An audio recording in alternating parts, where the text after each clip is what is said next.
My name is Laura Dawson, and I'm the North America lead at the AWS Institute. Maintaining trust is key to any relationship.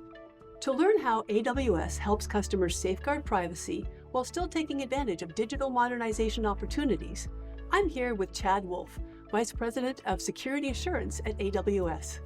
Hello, Chad. Hi, Laura. So, Chad, how does privacy differ from security? That's a great question. I think the two concepts have a lot of similarities and some fundamental differences, and it's commonly taken for granted that there are some meaningful differences here. So security principles are better known in the industry. It involves considering the confidentiality, the integrity, and availability of information. And it's about keeping bad actors away from your data and about making sure that access to your systems and your data is appropriate. Similarly, privacy is about making sure management of a certain type of data is appropriate. Personal identifiable information, or PII. It's about the entire life cycle of that personal data, the collection, the use, the transmission, and the deletion of that data. Managing the privacy of PII properly is similar to security when you consider the access control aspect, but privacy excellence is going beyond that and is about making sure you have the granular control of what is happening to that personal data, the data that humans care about.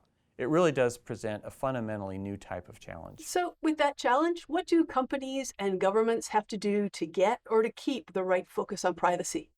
Getting people to understand the privacy responsibilities we have is kind of a tough battle. Those of us who were around in the 90s remember how trying to get leaders' minds wrapped around security principles was really hard. I remember sitting in about 1998, sitting in a presentation with some executives at an airline, a client of mine, and we were talking about the need to patch systems. And it was hard getting them through the concept of that unpatched systems presented a real business risk. You know, fast forward to today, where ransomware attacks are common on front page headlines, and making the need to patch systems and control access to data like obvious essentials for staying into business. Today, we're at the same early stages with privacy and the management of PII. Sometimes it's hard to get people to kind of focus and prioritize good privacy practices and practicing privacy by design principles in the organization. So many people just simply don't know what privacy best practices look like. Just as we did as early in the days of security, you have to educate, you have to guide, and design privacy-centric processes and tools that will encourage and enforce privacy rules and policies. Now, obviously, changing laws will present solid requirements for companies that they have to deal with. And you can also learn from the rising publicity of significant privacy challenges for big companies going on today. And it helps you evaluate and reinforce the right priorities in your organization. So I think in the fullness of time, managing privacy effectively and being very transparent about your privacy management capabilities and having full accountability for managing PII will become more of a core business expectation and practice. So Chad, you mentioned privacy by design. What do you mean by that? Privacy by design is an idea of designing products and services and even business practices with the right privacy processes and controls, built right into them. So today companies are getting better at defining PII in their systems and tagging and tracking it and processing it, encrypting it, and deleting it properly. So let's take data deletion, for example. How do you delete the data? Are the pointers gone? Is the underlying data still on disks? Do you have an active delete overriding the disks?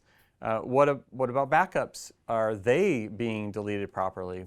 So these are all good questions, and deciding how far to go with these questions is not easy to determine because each business and each use case is so unique. And technically, these ideas are very hard to implement sometimes.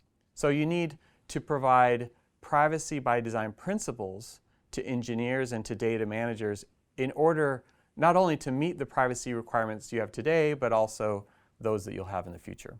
Great, thank you. So, what are some of the interesting or surprising tech trends that you're seeing right now that are having an impact on privacy? There's some really interesting tech trends going on right now, such as homomorphic encryption, anonymization, and PI discovery tools. We're getting better at these and better at understanding what they are and how to use them.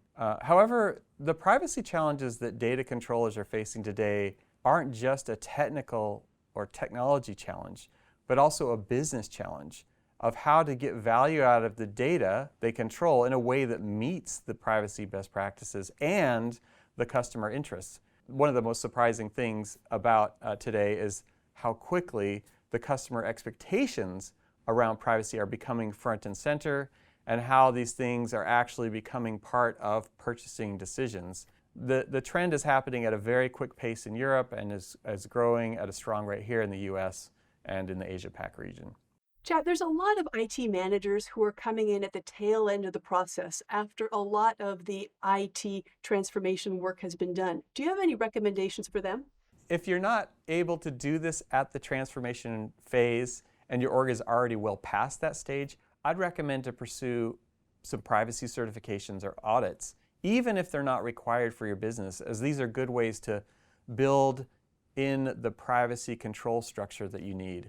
Yes, there will be some shocking audit results and some ruffled feathers perhaps, but these findings can help you escalate the issues and get the business and tech teams on the same page early on. And if it's not yet required to make the audit results public, you can have more time to work on the right issues. Thank you, Chad.